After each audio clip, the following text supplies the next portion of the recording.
angels, it's Hailey Reese and welcome back to my YouTube channel. I am so grateful that you are here and I hope that you are having an absolutely fantastic morning, afternoon, or night. Whatever it is for you when this video finally reaches you. Today's video is absolutely terrifying. This is one of those experiences that will leave you double checking the locks on your doors, making sure that your windows are fastened shut, and looking over your shoulder as the moon rises and the night gets dark. This experience reminds us that sometimes it's really important to trust our intuition because we just never know who or what is lurking and what their intentions may be.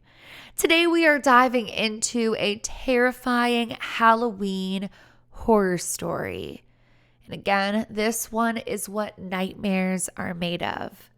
So sit back, relax, maybe lock your doors or turn a light on because this experience is going to absolutely horrify you and leave you wanting to be with somebody else this Halloween night.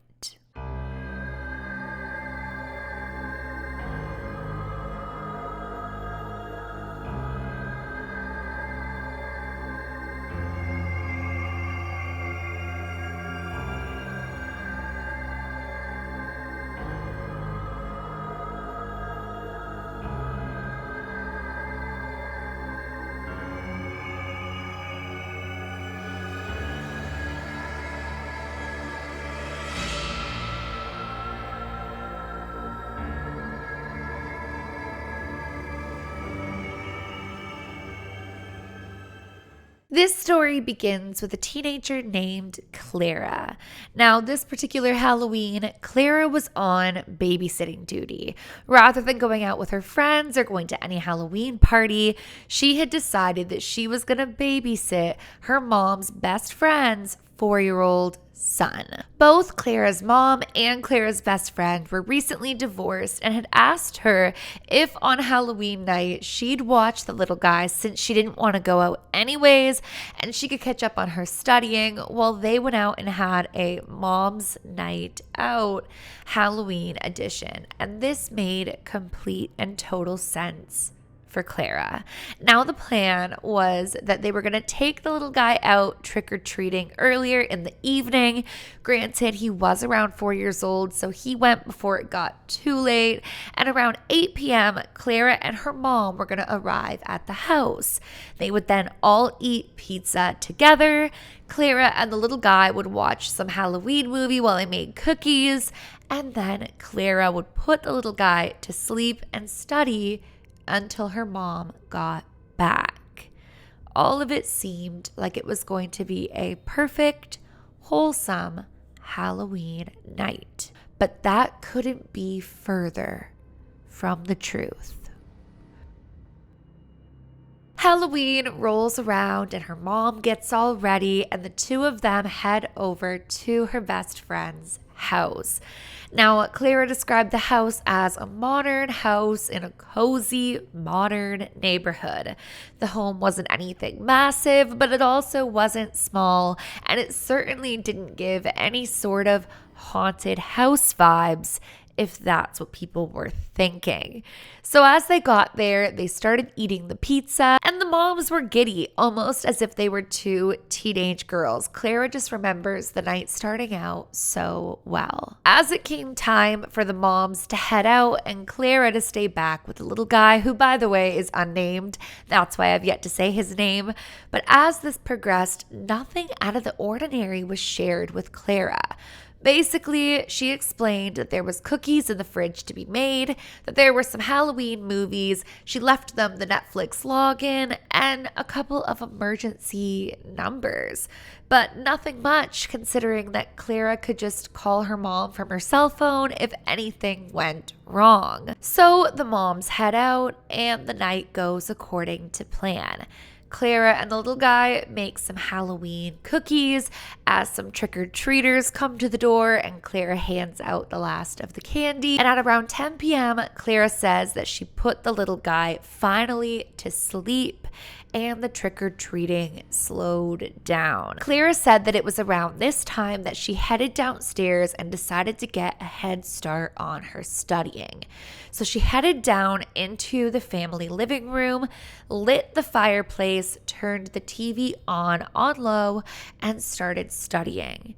And that was when she would start to hear almost immediately a weird banging and scratching noise. Clara remembers pausing the TV and listening, assuming that it was the little guy, perhaps wide awake again.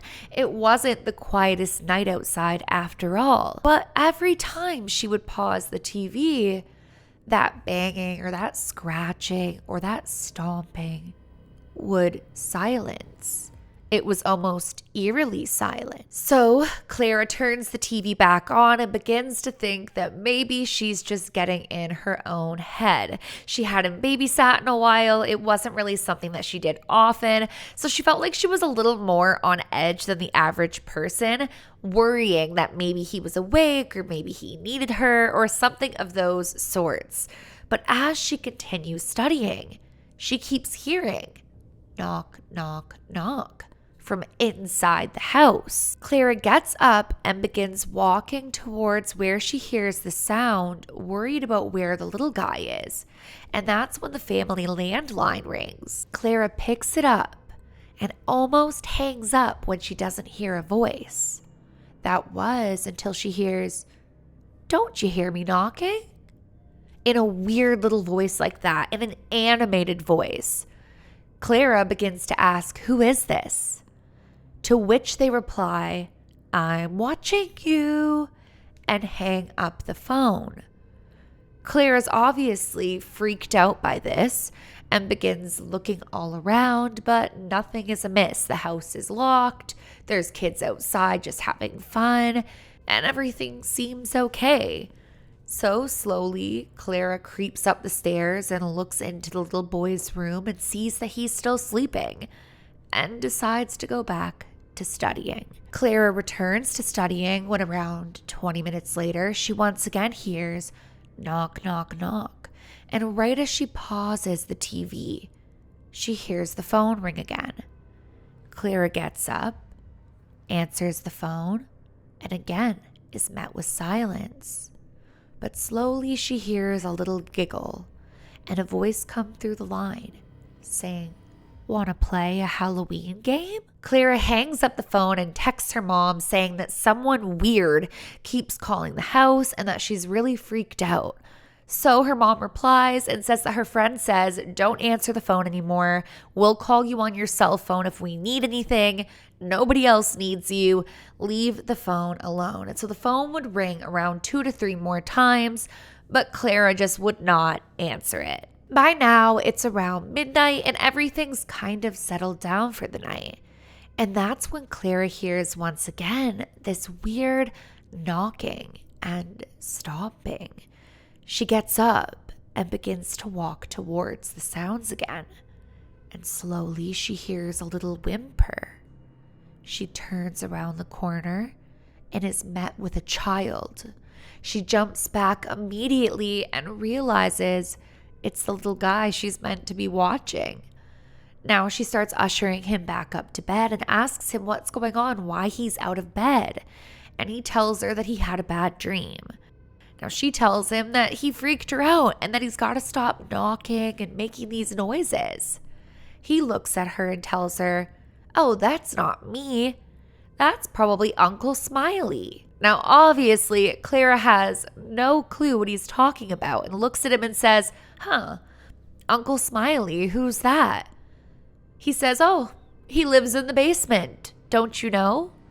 Clara just puts him back into bed and tucks him in, but she can't help but wonder who this Uncle Smiley was from the basement. Clara said that she creeps downstairs and walks back to the living room, but she can't shake this weird feeling that she now has. So she turns the TV on just a little bit louder and focuses on the fact that her mom should be due home in the next couple of hours. And that was when she starts to hear knocking and giggling. At this point, she starts to wonder if maybe there is like an uncle that lives downstairs. So she walks slowly towards the basement door. She slowly opens up the basement door, peers down, and realizes it's an unfinished basement, a really, really creepy unfinished basement. She realizes that surely there is no Uncle Smiley living down there and that he must have either been half asleep or it's some sort of child's game, silly thing that children say.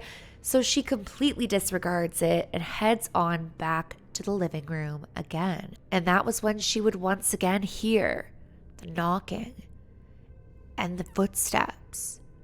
But this time, she hears them slowly coming up behind her. The way she described it was that the couch faced a wall, and behind her was the rest of the home. So she hears almost these footsteps and light giggles approaching behind her. She hears a little giggle from behind her, and she turns around. And there behind her, only a few feet away, is a clown, smiling straight at her. Clara said she immediately stands up and screams, reaches for her phone to call 911, but the clown just shakes his finger at her slowly. She stops and looks at him and he says, "I'm just Uncle Smiley. Don't you know?" She looks at him and he smiles at her and he slowly walks out of the front door. She watches him wander up the street, only lit by the streetlights, and turn around the corner. Clara immediately locks all the doors and texts her mom, and not too long after, the women return. They sit her down with really terrified looks on their face and ask her to explain everything. Granted, they'd been out partying, so this conversation was not the easiest for Clara to have. It took them a little to realize that she was being serious. Because you see, Clara's mom's best friend had been hearing for weeks about Uncle Smiley in the basement. Clara assumed that this was some uncle figure that was in the home who was dressed up as a clown for Halloween. But as things started piecing together and the mother sobered up, she learned that there was never supposed to be an Uncle Smiley. They thought that he was an invisible friend of the little boy. They called police and found out that whoever this was had been living in their basement for what is expected to have been weeks to months. And the only person who seemingly saw him was the little boy. When they questioned the little guy, which granted was so young it was hard to get proper answers, he said that he was a clown and he was nice and that he always smiled. And when they asked him who he was, he would just say, "Uncle Smiley, the clown." They never found who this person was, why they dressed as a clown, how they'd gotten into the basement was assumed to have been through a window that they slid open. The basement was unfinished, so nobody really went down there. What his intentions were unknown. Perhaps he was just a squatter, maybe a frogger. But either way, there was something in the way that that clown giggled and the way that it spoke that reminded her of the phone calls that were coming. Meaning he was watching her, he knew she was scared, and yet he still continued on. I don't know, you guys. To me, the idea of being alone babysitting on Halloween night and not knowing that there is a man in a clown costume just downstairs or lurking in the home, watching me, waiting for I don't know what, slowly creeping up behind me, calling me, and then wandering out without ever knowing his intention. To me, that is far more terrifying than any spirit encounter could be. I don't know, you guys. This experience just absolutely sent chills through my body. If I put myself in the position of Clara and I imagine going through this, I can't even fathom how terrifying that must have been and how that would change my Halloween nights going forward. But I want to know from you guys, what do you think Uncle Smiley's intentions were? Do you think it was harmless? Or do you think there was a more sinister backstory? Make sure to comment down below. And that is it for today's video. If you guys are new to my channel or you are just not yet subscribed, but you do enjoy my content, I would really, really love and appreciate it if you would go ahead and click that subscribe button. And please give this video a big thumbs up if you did enjoy it. Remember, my loves, do all things with kindness. And until tomorrow, I love you. Bye, guys.